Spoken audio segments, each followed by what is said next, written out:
As a developer and investor, you always want to go with the end game. You always want to look at what your end result's going to be and work the numbers backwards from there. So whatever your project is, you got to have an exit strategy. You got to have a after repair value. You got to have a market rent, NOI goal, and you work all your numbers back from there. But when you're doing a development, when you're looking at a piece of land, what are the things that you need to consider in terms of determining the highest and best use? Well, if it's commercial, mixed use, like you see behind me here, you got to look at the vacancy in the market, the demand in the market for rental units. The ground floor can be office or retail or restaurant. So you want to look at the area. Can it support that use? Can it support the space? Is there a demand for that space? And is there a demand for the units?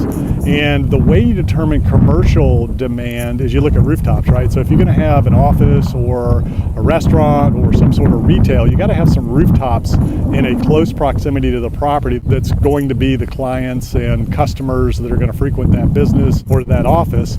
And even when you have a lot of rooftops, doesn't necessarily mean that there's going to be a demand for commercial space. You got to look at how much other commercial space is in the area. What do the vacancies look like? What kind of tenant mix is there? If you've got 4 barber shops, you don't want to put another one in there. If you've got 8 pizza restaurants, you don't want to put another one in there. But you want to kind of look at the holes and fill the gaps. So it's a strategic play. It's a data analysis type of thing.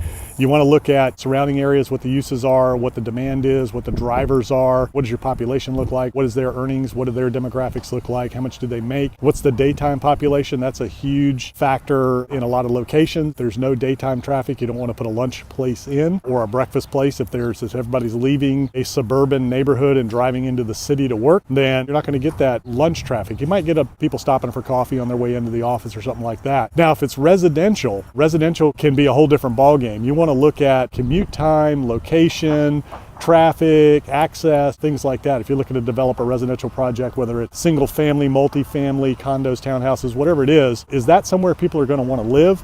Is it out in the middle of nowhere? How far is it away from where everybody's going to work? What kind of amenities are around? How far do they have to drive to the grocery store, restaurant, shops, things like that? So it's kind of a chicken and the egg kind of thing. In order to fill commercial, you need residential rooftops. And a lot of times residential rooftops need commercial in order for people to want to be around there. So it's kind of a delicate balance and a unique mix. The bottom line is build it and they will come. Doesn't always work. You want to look at highest and best use, and you want to look at existing uses to determine the highest and best use for a property. And just make sure you're smart about it and do your research, run the numbers, work it backwards, and that's how you do it. So before you start breaking ground on a $5 million project like you see behind me here, you want to make sure that you've done your homework, you've got the analysis, and you know for a fact that what you're doing is going to work, that the people will come. If you can get pre-leased, you can get some leases before you start, get it pre-leased. That's always the best. The banks love to see that, and it's easier to raise capital.